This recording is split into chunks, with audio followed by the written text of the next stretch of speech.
নমস্কাৰ এই মুহূৰ্তত দিবলৈছো ৰাতিপুৱাৰ কেইবাটাও বিগ ব্ৰেকিং নিউজ। আজি হৈছে 4 ফেব্ৰুৱাৰী। গোটেই অসমৰ লগতে ভাৰতৰ বিভিন্ন প্ৰান্তৰ পৰা যুগুতোৱা হৈছে কেইবাটাও গুৰুত্বপূৰ্ণ খবৰ। নিৰ্বাচন সমাগত অসমৰ বিভিন্ন প্ৰান্তত আৰম্ভ হৈছে মিয়া খেদা অভিযান। এই অভিযানে এক ভয়ংকৰ ৰূপ ধাৰণ কৰিছে উজনি অসমত। হয়, উজনি অসমৰ লগতে অসমৰ বিভিন্ন প্ৰান্তত এতিয়া এই মিয়া খেদা অভিযানে এক তীব্ৰতৰ হাহাকাৰময় পৰিস্থিতিৰ সৃষ্টি কৰিছে। ইয়াৰ লগতে মুখ্যমন্ত্ৰী হিমন্ত বিশ্ব শৰ্মাৰো কেইবাটাও তাৎপৰ্যপূৰ্ণ মন্তব্য কৰিছে। আজিৰ দিনটোতে সবিশেষ আপোনালোকক জনাম। এটা খবৰ আপোনালোকে মিছ নকৰি শেষলৈকে আজিৰ এই ভিডিঅ'টি চাই থাকিব। হয়, আজিৰ এই খবৰকেইটা আপোনালোকৰ কাৰণে বহুতে গুৰুত্বপূৰ্ণ। যদি চেনেলটোত প্ৰথমবাৰ আহিছে আমাৰ এই চেনেলটো ছাবস্ক্ৰাইব কৰিব।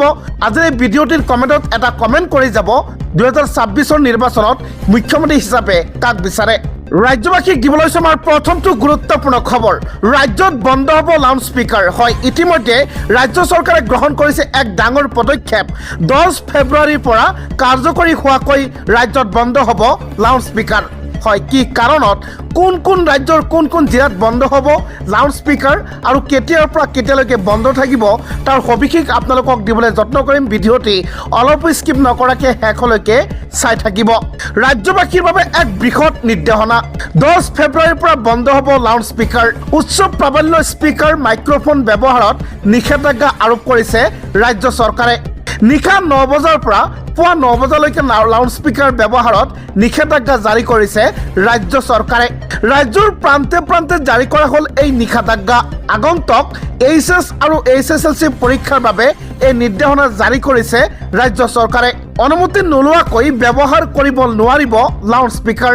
নিশা আৰু পৰীক্ষা চলি থকা সময়ত কাৰ্যকৰী হ'ব এই নিৰ্দেশনা। পৰৱৰ্তী নিৰ্দেশনা নিদিয়া পৰ্যন্ত অব্যাহত থাকিব এই নিৰ্দেশনা। প্ৰথম পৰ্যায়ত বজালী আৰু কামৰূপ জিলাত জাৰি কৰা হৈছে এই নিৰ্দেশনা। সুবিধা অনুসৰি অন্য জিলাতো জাৰি কৰা হ'ব এই নিৰ্দেশনা। 163 নং ধাৰা অধীনত জাৰি কৰা হৈছে এই নিৰ্দেশনা। ৰাজ্যবাসীৰ বাবে এই বৃহৎ নিৰ্দেশনা জাৰি কৰিছে ৰাজ্য চৰকাৰে। নগাঁৱৰ পৰা শ মিয়া যাব উজনিলৈ। কাৰ সাহস আছে আহক মিয়া খেদিবলৈ। হয়, চিতু বৰুৱাই এক সময়সীমা বান্ধি দিছিল উজনি অসমৰ পৰা মিয়া বিতৰণ হ'ব লাগে, মিয়া ইয়াৰ পৰা যাব লাগে। তাৰ পিছতেই ইউনুছ তামুলীৰ এক ডাঙৰ মন্তব্য আহি পৰিছে। সাহস আছে যদি মিয়া খেদিবলৈ আহক। নগাঁৱৰ পৰা শ মিয়া উজনিলৈ আনিব ইউনুছ তামুলী। ইয়াৰ পিছতেই ৰাজ্যত লাগিছে হাহাকাৰ। 24 ঘণ্টাৰ ভিতৰত অসম এৰিব লাগিব মিয়াই। লগে লগে জাগি উঠিছে সংখ্যালঘু। নগাঁৱৰ পৰা শ মিয়া যাব উজনিলৈ। 8 ফেব্ৰুৱাৰী দিনৰ 10 বজাত যদি দম আছে আহিব। সাহস আছে যদি চিতু বৰুৱা বাহিনী আহক বুলি মন্তব্য। লাঠিলৈ ভাওনা কৰি থকা চিতু বৰুৱা বাহিনীক আহক। অপেন চেলেঞ্জ বাঘ সেনাৰ নেতা ইউনুছ তামুলীৰ। নগাঁৱৰ পৰা মিয়া শ্ৰমিকক লৈ শিৱসাগৰ যাব ইউনুছ তামুলী।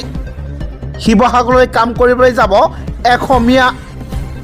লাঠিলৈ আহিবলৈ আহ্বান জনাইছে ইউনুছ তামুলী। উজনি উত্তৰ অসমত তীব্ৰতৰ মিয়া খেদা অভিযান। লখিমপুৰতো মিয়া খেদা অভিযানত নামিল দল সংগঠন। হাতে হাতে লাঠিলৈ মিয়া খেদা অভিযান ইতিমধ্যে আৰম্ভ হৈছে। 24 ঘণ্টাৰ ভিতৰত লখিমপুৰ এৰিব লাগিব মিয়াসকলে। মিয়াক লখিমপুৰ এৰিবলৈ নিৰ্দেশনা অসমীয়া যুৱ মঞ্চৰ। ইউনুছ তামুলীক লৈ মুখ্যমন্ত্ৰী হিমন্ত বিশ্ব শৰ্মাৰ এক বিস্ফোৰক মন্তব্য। যিকোনো মুহূৰ্তত গ্ৰেপ্তাৰ হ'ব ইউনুছ তামুলী। হয়, ইউনুছ তামুলীলৈ মুখ্যমন্ত্ৰী হিমন্ত বিশ্ব শৰ্মাৰ সকিয়নি। যিকোনো মুহূৰ্তত গ্ৰেপ্তাৰ হ'ব ইউনুছ তামুলী। ইউনুছ তামুলীলৈ মুখ্যমন্ত্ৰীৰ সকিয়নি। মিয়াৰ নেতা ইউনুছৰ ৰক্ষা নাই। নিৰ্বাচনৰ পিছতে ইউনুছ তামুলীৰ জেল যাত্ৰা নিশ্চিত বুলি ইতিমধ্যে অনুমান কৰা গৈছে। ইউনুছ তামুলীৰ স্থায়ী ঠিকনা হ'ব কাৰাগাৰ। সাংবাদিকক মাতিহে বৰ কথা কয় ইউনুছ তামুলীয়ে। সাংবাদিকক মাতিহে বৰ কথা ক'বলৈ পায় ইউনুছ তামুলীয়ে। এবাৰ মোৰ সন্মুখত কথা কৈ দেখুৱাওক বুলি মুখ্যমন্ত্ৰী হিমন্ত বিশ্ব শৰ্মাৰ কঠোৰ সকিয়নি।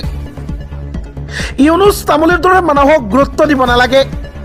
ইউনুছ তামুলী ফাল্টু মানুহ বুলি অভিহিত কৰিছে মুখ্যমন্ত্ৰী হিমন্ত বিশ্ব শৰ্মাই ইউনুছ তামুলীক ৰাস্তালৈ ওলাব নোৱাৰা কৰি দিম বুলিও মন্তব্য মুখ্যমন্ত্ৰীৰ